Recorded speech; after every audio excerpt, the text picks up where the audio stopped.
Sa ilang araw na ulan. Uminit na.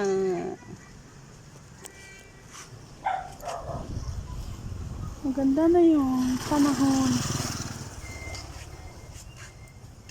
Matutuyo na yung labahan namin. Ayan o. Dami kong labahan.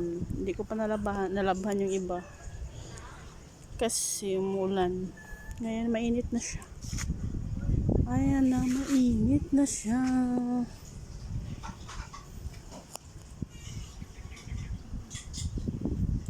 Tahimik pa rin ang kalye. Ayun yung CCTV namin. O diba?